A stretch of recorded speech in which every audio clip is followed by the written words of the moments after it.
এই ইঁদুরের বাচ্চাটা বড় একটা ব্রাশ নিয়ে দাঁত ঘষে, কিন্তু আজকে ব্রাশ করে সে যখন নাস্তা করতে যায় তখন ঘরের ছোট ছেলে তার জামা কাপড় খুলে ইঁদুরটার উপর ফেলে দেয়, আর বাচ্চাটার মা সেই জামা কাপড় সহ ইঁদুরটাকে সোজা ওয়াশিং মেশিনে ঢুকিয়ে দেয়। আর সেখানে আধা ঘন্টা ধরে তার ধুলাই হওয়ার পর সে বের হয়ে আসে। এমনই ছোটখাটো ঝামেলার মধ্যে দিয়ে তার জীবনটা কাটছিল, কিন্তু একবার কালিয়া তুফান নামের একটা বিড়াল তাকে গিলে খাবার জন্য পাগল হয়ে ওঠে। এলাকার প্রত্যেকটা বিড়াল তাকে মজা করে খেতে চায়, আর সেখানেই তৈরি হয় একটা মজার রোমাঞ্চকর গল্প।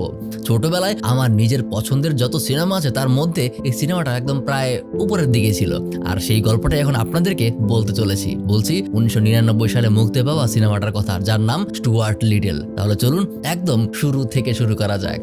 গল্পের শুরুটা হয় একটা ছোট্ট বাচ্চাকে দেখিয়ে, যার নাম জর্জ। রিসেন্টলি তার বাবা মা সিদ্ধান্ত নিয়েছে তারা কোনো এক এতিমখানা থেকে আর একটা বাচ্চাকে অ্যাডপ্ট করবে, আর এই বিষয়টাতে জর্জ খুবই খুশি। সে তার বাবা মাকে জানায় তার কিন্তু ছোট ভাই লাগবে, তারা যেন কোনো ছোট বোন না নিয়ে আসে, তার সাথে সে অনেক খেলাধুলা করবে। তাই জর্জকে স্কুলে পৌঁছে দিয়ে দুজনে শহরের একটা এতিমখানায় চলে যায়, আর ওখানকার এতিমখানার যে ম্যানেজার তার সাথে কথা বলে বাচ্চাদেরকে সে ভেতরে দেখতে যায়। কিন্তু ভেতরে গিয়ে এতগুলো বাচ্চার মধ্যে তারা দুজনে কাকে রেখে কাকে বাছাই করবে সেটা বুঝতে পারে না, অনেকটা কনফিউজ হয়ে পড়ে। সেই হল রুমে যখন পাশে বসে দুজন খুঁজে খুঁজে দেখছিল যে তারা কোন বাচ্চাটাকে অ্যাডপ্ট করবে, ঠিক তখনই তাদের সামনে একটা ইঁদুরের বাচ্চা চলে আসে। ইঁদুরটা জানায় যে তার নাম হলো স্টুয়ার্ট, আর সে এখানে তাদের দুজনকে সাহায্য করে। সে বলে আপনি যদি কোনো মেয়েকে অ্যাডপ্ট করতে চান তাহলে অ্যানি খুব ভালো মেয়ে, আর যদি কোনো ছেলেকে চান তাহলে ক্যালের অনেক প্রতিভা আছে, এই ক্যাল ছেলেটাকে নিতে পারেন। তাছাড়াও আরো অনেক বাচ্চাদের নাম সে সাজেস্ট করে তাদেরকে স্টুয়ার্ট অ্যাডপ্ট করার জন্য। এভাবেই সে বিভিন্ন ছেলে মেয়েদের গুণাগুণের কথা বলতে থাকে। তখন তারা দুজন তাকে জিজ্ঞাসা করে যে বাচ্চাদের সম্পর্কে তুমি এত কিছু কিভাবে জানো? স্টুয়ার্ট জানায় যে আমি জানবো না তো কে জানবে, এতগুলো বছর ধরে আমি ওদের সাথে আছি। অনেকেই আমার চোখের সামনে দিয়ে তাদের নতুন পরিবারে চলে গেছে, আর আমার মতো অনেকেই এখানে রয়ে গেছে।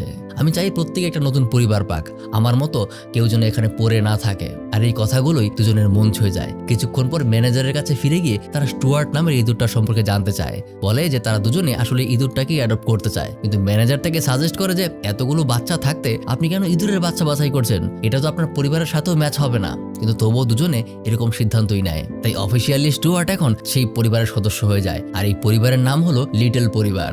অর্থাৎ তাদের প্রত্যেকের নামের শেষে আসলে লিটল থাকে, যেমন আমাদের অমুক খান, তমুক ভুইয়া, এরকম ভাবে তাদের সারনেম হলো লিটল। তাই এখন থেকে ইঁদুরটার নাম হয়ে যায় স্টুয়ার্ট লিটল। যাই হোক, সেখান থেকে যাওয়ার পর এতিমখানার প্রত্যেকটা বাচ্চা স্টুয়ার্টকে বিদায় জানায়, আর অবশেষে তারা বাড়িতে পৌঁছে যায়। এই প্রথম স্টুয়ার্ট একটা পরিবারের দেখা পেল। ভেতরে যাওয়ার পর দুজনেই স্টুয়ার্টকে তাদের ঘরে সবকিছু ঘুরিয়ে ঘুরিয়ে দেখায়, আর হঠাৎ করে কোথা থেকে যেন একটা পোষা বিড়াল এসে স্টুয়ার্টকে একদম খপ করে খেয়ে ফেলে। হ্যাঁ, বিড়ালের স্বভাব হলো ইঁদুর খাওয়া, কিন্তু তখনই জর্জের মা বাবা বিড়ালটাকে ধমক দেয়, আর ধমক দিতেই স্টুয়ার্টকে সে মুখ থেকে বের করে ফেলে দেয়। তারপর সে বোঝায় যে সে এখন থেকে এই পরিবারের সদস্য, তাই কোনোভাবেই তাকে খাওয়া যাবে না। আর এসব বলতে বলতেই জর্জ তার স্কুল থেকে ফিরে আসে। তো সে ভেতরে ঢুকেই তার ছোট ভাইয়ের খোঁজ করতে থাকে। তখন তার মা বাবা তার সাথে স্টুয়ার্টের পরিচয় করিয়ে দেয়, কিন্তু জর্জ কোনোভাবে বিষয়টা মেনে নিতে পারে না। সে বলেছিল তাকে খেলাধুলা করার জন্য একটা ছোট ভাই দরকার, এখন তারা তো একটা ছোট ইঁদুরের বাচ্চা নিয়ে এসেছে, আর ইঁদুরের বাচ্চার সাথে সে তো কখনোই খেলাধুলা করতে পারবে না। এই জন্য জর্জ তাদেরকে রাগ দেখিয়ে সেখান থেকে চলে যায়। আর স্টুয়ার্টেরও তখন বোঝার বাকি থাকে না যে জর্জ আসলে তাকে পছন্দ করেনি। এমনকি রাতে ডিনারের টাইমেও জর্জ তার মা বাবা এমনকি স্টুয়ার্টের সাথেও একটা কথাও বলে না। খাবার দাবার শেষ হলে জর্জের মা বাবা স্টুয়ার্টের জন্য একটা আলাদা রুম গুছিয়ে তার বিছানায় দিয়ে আসে। এমনকি এই ঘটনাগুলোতে স্টুয়ার্টও কিছুটা ইমোশনাল হয়, কারণ ছোটবেলা থেকেই তার স্বপ্ন ছিল তারও একটা পরিবার হবে। আজকে সেটা পূরণ হয়েছে, কিন্তু পরিবারের একটা সদস্য তাকে মেনে নিতে পারছে না, এটাই তার মনে কষ্ট। এসব ভাবতে ভাবতেই লিটল ফ্যামিলির সেই বিড়ালটা তাদের রুমে এসে হাজির হয়। সে স্টুয়ার্টের সামনে গিয়ে তাকে ভয় দেখাতে শুরু করে। সে হিংসা করছে কারণ এই ফ্যামিলিতে সে 3 বছর ধরে আছে, তার জন্য ছোট একটা গদি আছে, আর ইঁদুরের বাচ্চাটার জন্য একটা পুরো রুম দিয়ে দেওয়া হয়েছে। এটা সে কোনোভাবেই মানতে পারছে না। তাই স্টুয়ার্টকে সে হুমকি দেয় যেন সে তার ফ্যামিলি থেকে দূরে থাকে, না হলে তাকে খপ করে খেয়ে ফেলবে। স্টুয়ার্ট তার সাথে বন্ধুত্ব করার চেষ্টা করে। সেখানে কোনো কাজ হয় না, বরং বিড়ালটা তাকে সেখান থেকে চলে যাওয়ার ওয়ার্নিং দেয়। আচ্ছা, জানিয়ে রাখি যে বিড়ালটার নাম হলো স্নোবেল। যাই হোক, আজকের মতো বিষয়টা কোনোভাবে চলে যায়। পরদিন সকালবেলা জর্জ ঘুম থেকে উঠে ব্রাশ করতে যায়, আর সেখানে একটা ছোট্ট সিঁড়ি বেয়ে স্টুয়ার্ট উপরে উঠে দেখতে পায় জর্জের মা তার জন্য একটা খেলনা বেসিন এনে লাগিয়েছে। সেখানে সে দাঁত ব্রাশ করে, কিন্তু সেখানে ভুলবশত ব্রাশ করার পর জর্জ তার জামা কাপড় খুলে স্টুয়ার্টের উপর ফেলে দেয়। তাকে সে দেখতে পায়নি, আর সেই জামা কাপড় সহ স্টুয়ার্টকে জর্জের মা নিয়ে ওয়াশিং মেশিনে ঢুকিয়ে দেয়। সে তো জানেও না যে ওয়াশিং মেশিনের কাপড়ের ভেতরে আসলে স্টুয়ার্ট আছে। সেখান থেকে ভেতরে এসে অনেক হাউকাউ করে, কিন্তু বাইরে থেকে কেউ শুনতে পায় না। আর ঠিক তখনই বিড়াল স্নোবেল সেই ওয়াশিং মেশিনের ভেতরে তাকে দেখতে পায়। স্টুয়ার্ট তার কাছেও সাহায্য চায়, কিন্তু গল্পের একটা ভিলেন না থাকলে কি আর গল্পে জমে? সে তাকে দেখেও না দেখার ভান করে চলে যায়, সে তাকে একটুও সাহায্য করে না। কিন্তু একদম শেষ মুহূর্তে জর্জের মা তাকে দেখে ফেলে, একদম তড়ি ঘড়ি করে ওয়াশিং মেশিনের ঢাকনাটা খুলে ফেলে। আর এতক্ষণে স্টুয়ার্ট এক গাদা পানি খেয়ে অনেকটা সাবান খেয়ে ফেলেছে, এই কারণে তার শরীর অবস্থা বেশ খারাপ হয়ে যায়, কিন্তু একদম সিরিয়াস কিছু হয়নি। পরদিন তারা শপিং করতে যায়, কিন্তু জর্জ এক কথা জানিয়ে দেয় যে সে স্টুয়ার্টের সাথে শপিং করতে যাবে না, যার কারণে তার বাবা তাকে অনেকক্ষণ বোঝায়। আর ভেতরে স্টুয়ার্টকে জর্জের মা জেনি একটা পুতুলের দোকানে নিয়ে আসে, আর জর্জের জন্য সে অনেকগুলো জামা কাপড় বাছাই করে, তাতে তাকে ভালোই মানাচ্ছিল। আর এই জামা কাপড় কেনার পেছনে একটা কারণ অবশ্য আছে, কারণ স্টুয়ার্টের লিটল ফ্যামিলিতে আসা উপলক্ষে তারা নিজেদের কাছের মানুষদের নিয়ে একটা পার্টির আয়োজন করেছে, যে এখন আমাদের পরিবারের মেম্বার একজন বেড়ে গেছে, সেটা উপলক্ষেই মূলত। রাতের বেলা জর্জের খালা খালু সহ আরো কিছু আত্মীয় স্বজন সেই পার্টিতে আসে। তারা সেখানে দুই ভাইয়ের জন্য গিফট এনেছে, কিন্তু যখন পরিচয় পর্ব আসে তখন সবাই প্রথম স্টুয়ার্টকে দেখে খুবই অবাক হয়ে যায়, কিন্তু তার সাথে সাথে প্রত্যেকে তার সাথে খুব সুন্দর ব্যবহার করে। এমনকি স্টুয়ার্টও খুব খুশি, সে সবাইকে ধন্যবাদ জানায়। কিন্তু সিঁড়ির উপরে উঠে বসে থাকা স্নোবেল এগুলো দেখে খুবই হিংসা করে। এমনকি সেখানে জর্জের আঙ্কেল জর্জকে স্টুয়ার্টের সাথে এগুলো নিয়ে খেলা করার কথা যখন বলে, তখন জর্জ অনেকটা বিরক্তি জানায়। সবার সামনে এসে বলে ওঠে যে ও আমার ভাই না, আমি ওকে ভাই হিসেবে মানি না, ও শুধুমাত্র একটা ইঁদুর। আর এটা বলেই সেখান থেকে চলে যায়। এই বিষয়টাতে বাকি সবার সাথে স্টুয়ার্টেরও অনেক অনেক খারাপ লাগে। সেদিন রাতের বেলা স্টুয়ার্ট জর্জের বাবা মার সাথে একটু কথা বলতে যায়। একদম শুরু থেকেই নাকি তার ভেতরে একটা বিষয় সবসময় সামনে আসে, যে সবসময় জানতে চেয়েছে তার আসল মা বাবা কোথায়, কিন্তু কেউ কখনো তাকে গুরুত্ব দেয়নি, এজন্য সে জানতেও পারেনি। আর তার এই কথা শুনে দুজনে তাকে কথা দেয় যে আমরা অবশ্যই চেষ্টা করবো তোমার আসল বাবা মাকে খুঁজে বের করার, তোমার অধিকার আছে তোমার নিজের বাবা মা সম্পর্কে জানার। পরদিন লিটল ফ্যামিলি সেই এতিমখানায় গিয়ে স্টুয়ার্টের নিজের বাবা মার ব্যাপারে জিজ্ঞাসা করে, তবে সেখানে তেমন কিছু সে জানতে পারে না। আর এদিকে ঘটে যায় আরো একটা কাণ্ড। সেদিন স্নোবেলের একটা বন্ধু যার নাম হলো মন্টি, সে আজকে তার সাথে একটু আড্ডা দিতে এসেছে। সচরাচর বাইরে গিয়ে তার আড্ডা দেয়, কিন্তু আজকে সে তার সাথে দেখা করতে ঘরের ভেতরে চলে এসেছে। আর এই বিষয়টাই স্নোবেলকে আতঙ্কে ফেলে দেয়, কারণ যদি মন্টি জানতে পারে যে ঘরে একটা চকচকে ইঁদুর আছে আর তার ফ্যামিলি তাকে বাদ দিয়ে ইঁদুরটাকে বেশি প্রায়োরিটি দেয়, তাহলে তার মান সম্মান একদম ধুলায় মিশে যাবে, যে তাকে একটা ইঁদুরের সাথে কম্প্রোমাইজ করে থাকতে হচ্ছে। তাছাড়াও স্টুয়ার্টকে দেখলে মন্টিকে থামানো যাবে না, সে তাকে খেয়ে ফেলতে পারে আর তার দোষ গিয়ে পড়বে তার ঘাড়েই। তাই স্টুয়ার্টের কিছু হয়ে গেলে তার ফ্যামিলিও তাকে ইচ্ছা মতো ধুলাই করবে। তাই স্নোবেল বারবার তাকে চলে যাওয়ার কথা বলে, কিন্তু একদম শেষ মুহূর্তে মন্টি স্টুয়ার্টকে দেখেই ফেলে আর তাকে খাওয়ার জন্য সেখানে দৌড়ে যায়। কিন্তু স্টুয়ার্ট তাকে দেখে মোটেও ভয় পায় না, এই জন্য মন্টি অবাক হয়ে বিষয়টি নিয়ে তাকে জিজ্ঞাসা করে যে তুমি ভয় কেন পেলে না। আর তখন স্টুয়ার্ট তাকে সবকিছু খুলে বলে। তখন আর মন্টির হাসিকে আটকায়, সে স্নোবেলকে নিয়ে হাসি তামাশা করতে শুরু করে। সে বলে তার মালিক নাকি একটা ইঁদুর। সে বলতে থাকে যে এত বড় বিড়াল হয়ে তাকে একটা ইঁদুরের সাথে কম্প্রোমাইজ করে থাকতে হচ্ছে, হা হা হা হা হা। এসব বলে সে স্নোবেলকে নিয়ে হাসি তামাশা করতে থাকে। আর এই কারণে এবার স্নোবেল স্টুয়ার্টের উপর এমন পরিমাণে রেগে যায় যে এবার তাকে সে শেষ করেই ছাড়বে। কিন্তু সেখান থেকে পালাতে গিয়ে স্টুয়ার্ট একসময় সোজা একটা মিনিয়েচার শহরে গিয়ে পৌঁছায়। এই ছোট্ট শহরটা বানিয়েছে জর্জ নিজে। সেখানে জর্জের সাথে স্টুয়ার্ট কথা বলার চেষ্টা করে, কিন্তু আগের মতোই জর্জ তাকে ইগনোর করে। আর আজকে স্টুয়ার্ট বলা যায় ইগনোর করার পরেও তার সাথে বারবার কথা বলার চেষ্টা করতে থাকে, তার সাথে হাসি তামাশা মজা করার চেষ্টা করে, যার কারণে একটা সময় জর্জই প্রথম তার সাথে খেলা করতে শুরু করে। যতই হোক সে বাচ্চা মানুষ, রাগ ভাঙানো তেমন কোনো বিষয় না। জর্জ তার একটা খেলনা গাড়িতে স্টুয়ার্টকে বসায়, এমনকি তার তৈরি করা একটা নৌকাও তাকে দেখায়, যেখানে জর্জ জানায় যে সামনে নাকি তাদের স্কুলের পক্ষ থেকে একটা প্রতিযোগিতার আয়োজন করা হবে, সেই জন্য নৌকাটা বানানো সে শুরু করেছিল। তখন স্টুয়ার্ট জিজ্ঞাসা করে তাহলে বানানো শেষ কেন করেনি। তখন সে বলে যে স্কুলে নাকি তার থেকেও ভালো ভালো প্রতিযোগী আসে, তাই মনে হয় না সে কখনোই প্রতিযোগিতায় জিততে পারবে, আর সেই জন্যই সে ভাবছে প্রতিযোগিতা থেকে তার নামটা সে কাটিয়ে ফেলবে। কিন্তু স্টুয়ার্ট তাকে বোঝায় যে অন্তত তুমি তো পার্টিসিপেট করতে পারবে, হার জিত তো ম্যাটার করে না, তুমি যে মজা করবে, বন্ধুদের সাথে পার্টিসিপেট করবে, নতুন একটা অভিজ্ঞতা হবে, এটাই তো অনেক। এই জন্য কখনোই তোমার সেখান থেকে সরে আসা উচিত না। আর আজ প্রথম তার কথা জর্জের খুব ভালো লাগে। সে বলে আমি তোমাকে নিজের ভাই মানতে না পারলেও তোমাকে বন্ধু হিসেবে মানতে পারি। আর এতে স্টুয়ার্ট খুব খুশি হয়ে যায়। আর এতক্ষণে জর্জের মা বাবাও বাসায় চলে এসেছে। আর স্টুয়ার্টকে খুঁজতে গিয়ে তারা যখন বেসমেন্টে তাদের ছেলের সাথে স্টুয়ার্টকে দেখতে পায়, তারা খুবই খুশি হয়ে যায়। অন্তত তাদের ছেলে এখন পরিবারে স্টুয়ার্টকে মেনে নিয়েছে। কিন্তু অপরদিকে এই বিষয়টাই বিড়াল স্নোবেলের খুব খারাপ লাগে। তার ভেতরে শুধু হিংসার আগুন জ্বলতে থাকে। তার বন্ধুদের কাছে এবার সে অপমানিত হয়ে গেছে। এখন তো মন্টি গিয়ে শহরের সকল বিড়ালকে এটা বলে দেবে। আর পরিবারেও এখন তার গুরুত্ব কমে গেছে, তার চেয়ে এখন এই ইঁদুরটাকে গুরুত্ব দিচ্ছে সবাই বেশি। এই জন্য নিজের অপমান সহ্য করতে না পেরে স্নোবেল তার বন্ধু মন্টির বুদ্ধিতে এলাকার এক কালিয়া তুফানের কাছে যায়। সেখানে কালিয়া তুফান যখন জানতে পারে যে একটা ইঁদুর নাকি স্নোবেলের মালিকদের কাতারে রয়ে গেছে, কিন্তু বিষয়টা নিয়ে সে বেশ সিরিয়াস। এটা সমস্ত বিড়াল জাতির উপর একটা অপমান, তাই সে তাকে জ্যান্ত থাকতে দেবে না, যার কারণে স্নোবেল বিষয়টাতে কিছুটা স্বস্তি পায়। আর তার কয়েকদিন পর শহরের একটা লেকে সকল বাচ্চাদের নিয়ে সেই নৌকা প্রতিযোগিতার আয়োজন করা হয়েছে। সেখানে জর্জ স্টুয়ার্টের সাথে এই কয়েকদিনে যে নৌকাটা বানিয়েছে সেটা নিয়ে প্রতিযোগিতায় অংশগ্রহণ করতে এসেছে। তাদের সবকিছু খুব সুন্দরভাবেই যাচ্ছিল। স্টুয়ার্ট নৌকার সবকিছু চেক করে দেখেছে কোথাও যেন কোনো সমস্যা না হয়। আর জর্জ তখন তার নৌকার পজিশন নিয়ে ব্যস্ত। আর তখন স্টুয়ার্ট জর্জের ব্যাগ থেকে নৌকার কন্ট্রোলার নিয়ে আসছিল, কিন্তু জিনিসটা তার জন্য খুবই ভারী। আর এতগুলো মানুষের মধ্যে হঠাৎ করে সে ওটা নিয়ে পড়ে যায়। আর তার থেকেও খারাপ বিষয় হলো কেউ একজন তার কন্ট্রোলারটা পাড়া দিয়ে একদম ভেঙে ফেলে। আর এই ঘটনা দেখে জর্জের মন একদম ভেঙে পড়ে। এই কন্ট্রোলার ছাড়া সে নৌকা চালাবে কিভাবে? সে তো এই প্রতিযোগিতায় একবারই হেরে গেল। এই কারণে সে মন খারাপ করে বসেছিল। তার বাবা তখন তাকে সান্ত্বনা দিতে আসে, কিন্তু তখনই মাইকে বলা হয় যে একটা নৌকায় নাকি একটা ইঁদুর চড়েছে আর ইঁদুরটাই নৌকা চালাচ্ছে। আর তখনই জর্জ দৌড়ে সেখানে চলে যায়, গিয়ে দেখতে পায় স্টুয়ার্ট তার নৌকায় ম্যানুয়াল কন্ট্রোল নিয়ে নিয়েছে। এখন নৌকাটা সে রিমোট কন্ট্রোল ছাড়া নিজেই ম্যানুয়ালি চালাচ্ছে।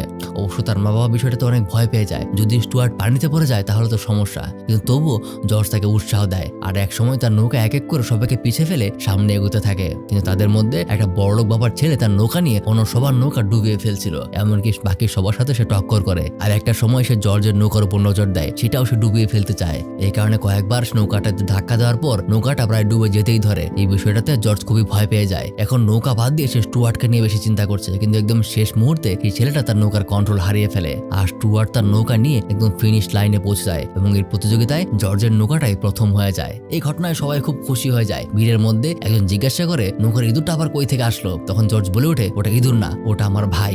অর্থাৎ এই ঘটনায় জর্জ নিজেও এখন তাকে পরিবারের সদস্য হিসেবে মেনে নিয়েছে। তারপর তার এই বিজয় সে তার আঙ্কেল আন্টি তাদের পরিবারের সবার সাথে খুব সুন্দরভাবে উদযাপন করে, যেখানে স্টুয়ার্ট জন্য এবার সত্যি সত্যি সবাইকে তার পরিবারের সদস্য মনে করতে শুরু করেছে। কিন্তু আজকে তাদের পার্টি শেষ হওয়ার পরেই তাদের দরজায় কেউ একজন এসে নক করে। দরজা খোলার পর তারা দেখতে পায় একটা ইঁদুর আর একটা ইঁদুর নিয়ে তাদের সাথে কথা বলতে এসেছে। তাদেরকে তারা ভেতরে ডেকে আনে আর জানতে পারে এরা দুজন আসলে স্টুয়ার্টের আসল বাবা মা। মনে আছে কয়েকদিন আগে স্টুয়ার্ট তার মা বাবা সম্পর্কে জানতে চেয়েছিল, এই জন্য দুজনে এতিমখানায় খোঁজ লাগিয়েছিল। সেখান থেকে আজ তারা দুজন তাদের ছেলের সাথে দেখা করতে এসেছে। সেখানে স্টুয়ার্ট প্রথম বিষয়টা মানতে চাইছিল না, কারণ সে জর্জের পরিবারকে নিজের আপন করে নিয়েছে। কিন্তু তারা দুজন এসেছে স্টুয়ার্টকে অর্থাৎ নিজের ছেলেকে নিজেদের সাথে নিয়ে যেতে। সেখানে স্টুয়ার্ট তাদেরকে জিজ্ঞাসা করে যে আপনারা যেহেতু আমাকে এতই ভালোবাসেন আমাকে এতিমখানায় ফেলে কেন এসেছিলেন? তখন তারা বলে যে তারা নাকি অনেক গরিব ছিল, নতুন করে একটা সন্তান লালন পালন করার খরচ তাদের বহন করতে পারতো না, এই জন্য তারা থেকে এতিমখানায় রেখে এসেছিল।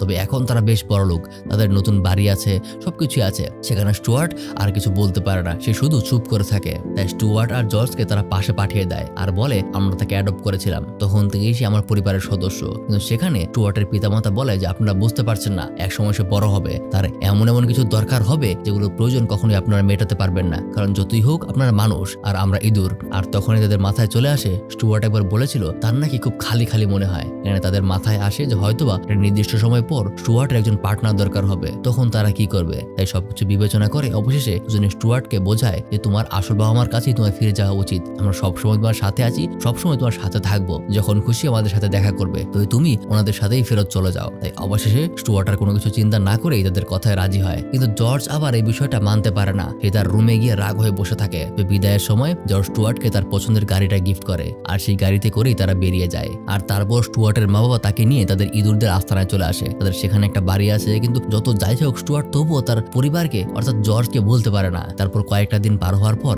বাড়িতে স্টুয়ার্টের ছোট ছোট জামা কাপড় জিনিসপত্র দেখে জর্জের মা খুবই কষ্ট পায়, সে তাকে অনেক মিস করতে শুরু করে। তাদের জন্য অপেক্ষা করছিল আরো ভয়ঙ্কর কিছু। সেদিন সে এতিমখানার ম্যানেজার ওখান থেকে তাদের সাথে দেখা করতে আসে। এসে জানায় যে কয়েকদিন আগে তো আপনারা স্টুয়ার্টের মা বাবার কথা আমার কাছে জানতে চেয়েছিলেন, আমি আসলে জানতে পেরেছি যে কয়েক বছর আগেই স্টুয়ার্টের মা বাবা একটা দুর্ঘটনায় মারা গেছে। আর এই কথা শুনে তারা অবাক হয়ে যায়, কারণ দুদিন আগেই তো স্টুয়ার্টকে তার মা বাবার কাছে সে ফেরত পাঠিয়েছে। অর্থাৎ বোঝা যায় যে সেই দুজন আসলে স্টুয়ার্টের আসল মা বাবা ছিল না, তারা ছিল কোনো প্রতারক চক্র, তারা আসলে স্টুয়ার্টকে কিডন্যাপ করে নিয়ে গেছে। তাই এবার কোনো কিছু চিন্তা না করে দুজন স্টুয়ার্টের জন্য একটা জিডি করে ফেলে আর অফিসারদের সাথে সবকিছু খুলে বলে যে কিভাবে স্টুয়ার্টকে কিডন্যাপ করা হয়েছে। তাই পরবর্তীতে বিষয়টা একদম জোরাসোরে তদন্ত শুরু হয় যে কে বা কারা এর পেছনে আছে। আর তখনই আমরা দেখতে পাই সেই কালিয়া তুফানকে। আর এখানে তিনজনের কথাবার্তায় বোঝা যায় স্টুয়ার্টের সাথে যা হয়েছে এর পেছনে আসলে এই তিনজনের হাত আছে। কিন্তু বিষয়টা যেহেতু এবার সবার সামনে চলে এসেছে তাই একে নিয়ে তদন্ত শুরু হয়েছে। তাই এবার সবাই বিপদের মুখোমুখি। স্নোবেল এতে খুবই ভয় পেয়ে যায়, যদি লিটল পরিবার এই সম্পর্কে জানতে পারে পারে তাহলে অবশ্যই তাকে ঘর ছাড়া করে দেবে। তাই এবার কালিয়া সবকিছু ধামাচাপা দিতে স্টুয়ার্টকেই দুনিয়া থেকে সরিয়ে দেওয়ার সিদ্ধান্ত নেয়। না থাকবে স্টুয়ার্ট আর না বের হবে সত্য।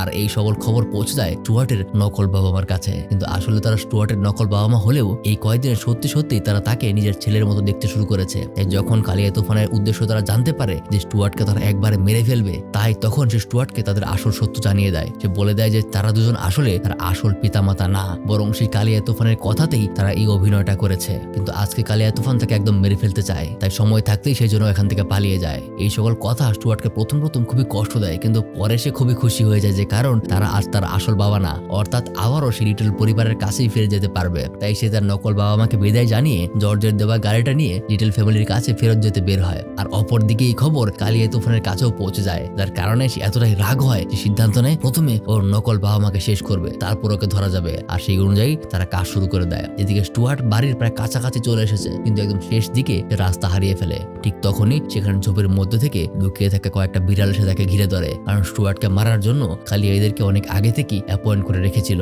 সেখান থেকে স্টুয়ার্ট কোন রকমে পালাতে শুরু করে, কিন্তু এক সময় সে ড্রেনের পাইপের ভেতর ঢুকে পড়ে আর একদম শেষে ম্যানহোলের পানির স্রোতের মধ্যে পড়ে যায়। অবশ্য এতে বিড়ালগুলি তার পিছু ছেড়ে দেয়, কিন্তু স্টুয়ার্টের সামনে এখন নির্ধারিত মৃত্যু। আর এখানেও একদম শেষ মুহূর্তে কোন রকমে ওখানকার একটা রড ধরে সে বেঁচে যায়। এদিকে লিটল ফ্যামিলিতে তারা প্রত্যেকে সহ তাদের আত্মীয় স্বজনেরা স্টুয়ার্টের খোঁজ লাগিয়ে দেয় আর বিভিন্ন পোস্টার হাতে নিয়ে এক একজন ঘর তালা দিয়ে বেরিয়ে পড়তে শুরু করে। ঠিক সেই মুহূর্তে স্টুয়ার্ট তাদের বাড়ির সামনে ড্রেনের ঢাকনা থেকে বের হয়ে আসে, কিন্তু তার কপাল খুবই খারাপ ছিল, একটু আগে সবাই ঘরে তালা দিয়ে বের হয়ে গেছে। সেই ভেতরে গিয়ে কাউকে খুঁজেও পায় না, শুধুমাত্র স্নোবেল নামের সেই বিড়ালটা তাদের ঘরে ছিল। তবে এখানেই তার মধ্যে অন্য একটা প্ল্যানিং চলছিল। সে স্টুয়ার্টকে দেখেই তাকে ভুল বোঝাতে শুরু করে, বলে তুমি ফেরত আসলে কেন? তুমি চলে যাওয়ার পর তারা খুব সুখে শান্তিতে ছিল। আর এই বিষয়টা স্টুয়ার্টের একটু অদ্ভুত লাগে। তখন স্নোবেল তাকে আরো ভুল বোঝাতে শুরু করে, বলে তুমি তো তাদের পরিবার একটা বোঝা ছিলে, তুমি চলে যাওয়ার পর সবাই নিজেদেরকে মুক্ত মনে করতে শুরু করেছিল। কিন্তু স্টুয়ার্ট তার কোনো কথাই বিশ্বাস করছিল না। তাই স্নোবেল তাকে প্রমাণ দেখানোর জন্য ওখানে থাকা তাদের সেই ছবিটা দেখায়, যেখানে স্টুয়ার্ট নিজেও ছিল।